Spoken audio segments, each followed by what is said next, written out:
Olivier Piot, bonjour. Bonjour. Vous avez écrit dans la collection Idées reçues grand angle un ouvrage sur l'extrême gauche. Quelle est l'idée reçue la plus courante sur l'extrême gauche? Eh bien, celle de penser que le marxisme est mort.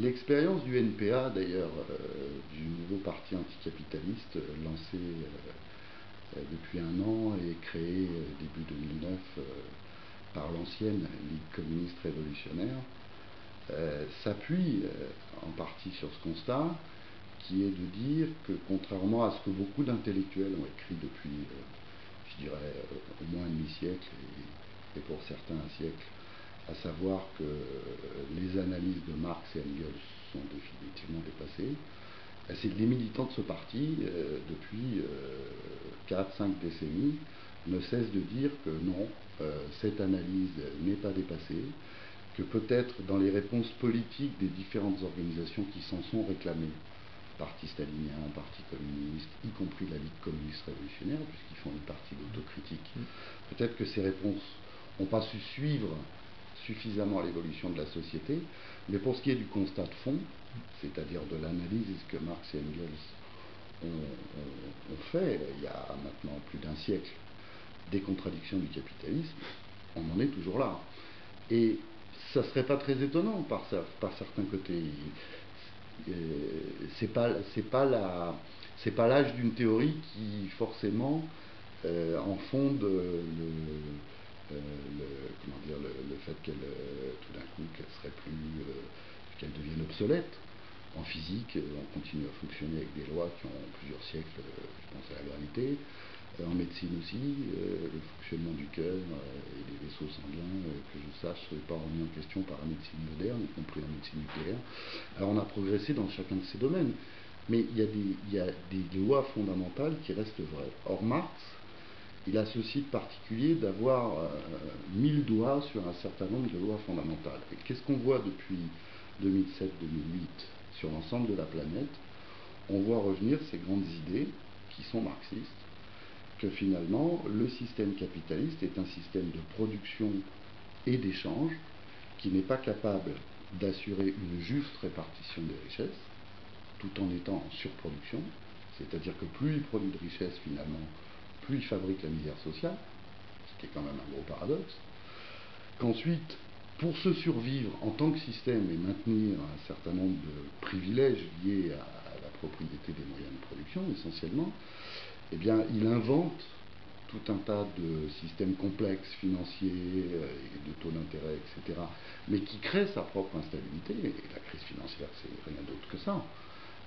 Finalement, elle s'est exprimée par les monnaies au début des années 90. On a stabilisé les monnaies en créant l'euro. Aujourd'hui, la spéculation, elle va sur autre chose que les monnaies. Donc, je crois que l'expérience du NPA, c'est une expérience politique qui, on verra ce qu'elle donne dans les années à venir, mais qui a le mérite d'inscrire les idées révolutionnaires dans la continuité au moins de l'analyse marxiste, qui consiste à dire, interrogeons-nous sur les solutions politiques, sur l'anticapitalisme, sur la façon de proposer d'autres perspectives que les partis classiques de gauche, qui sont en quelque sorte rentrés dans le rang.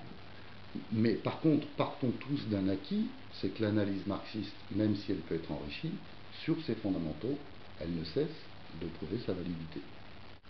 Et à votre sens, quelle idée reçue aimeriez-vous voir disparaître définitivement quant à l'extrême gauche?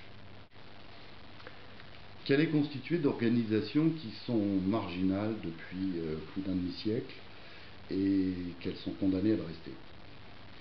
Et c'est vrai que l'extrême gauche aujourd'hui est composée de groupes politiques maoïstes, trotskistes, anarchistes, qui représentent électoralement, au niveau des forces militantes, en gros des petits groupes dans la vie politique française.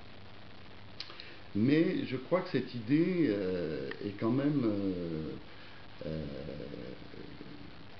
une idée qui ne va pas dans le sens de ce que l'histoire montre depuis même peut-être plusieurs siècles, à savoir que il est arrivé plus d'une fois que des individus ou des groupes d'individus défendent des idées et qui soient bien en avance sur leur temps. C'est vrai en politique, c'est vrai dans d'autres domaines.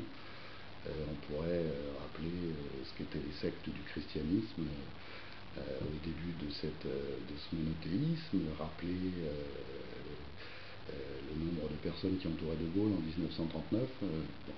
Et les exemples seraient nombreux. Tout ça pour dire que c'est pas à un moment donné le poids politique ou militant, ou l'influence même, d'un certain nombre d'idées qui laissent forcément préjuger de ce que ces programmes peuvent un jour jouer un rôle important à un moment donné. Ce que préparent et ce que ouvertement défendent les organisations d'extrême gauche, c'est la révolution.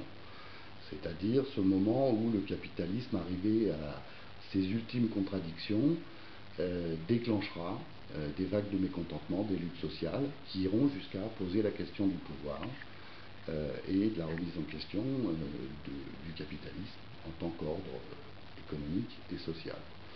Alors, on n'en est pas là dans nos pays aujourd'hui. Cela étant, on en est là déjà depuis plus d'un demi-siècle dans bon nombre de pays dans le monde, y compris sous des formes pourrissantes de guerre civile, de guerre ethnique, comme celles qu'on a vues au Rwanda ou ailleurs, qui sont jamais que des luttes sociales, d'aspiration à mieux vivre, au bien-être, qui dégénèrent dans des pays qui n'ont pas de possibilité de développement économique, etc. Et je pense qu'y compris dans nos pays, les récentes crises financières qui ont traversé la planète, financières et politiques, montrent bien qu'on n'est pas loin de voir des situations qu'on pensait quasi définitivement stabilisées, basculer. On l'a vu récemment dans les Antilles, on l'a vu en Grèce, pas très loin de la France. On le verra peut-être demain en Espagne, qui est un pays qui est un des pays les plus fortement touchés par la crise, aux États-Unis, où on revoit des files de chômeurs. Donc ça veut dire qu'on a pris l'habitude de raisonner en termes de stabilité dans un pays qui l'est de moins en moins. Et à cet égard, je crois que les idées et les programmes et les objectifs que se donnent l'ensemble des organisations d'extrême gauche pourraient bien, et plus rapidement qu'on le pense, peut-être, être d'une actualité assez forte. Olivier Pouillot, je vous remercie.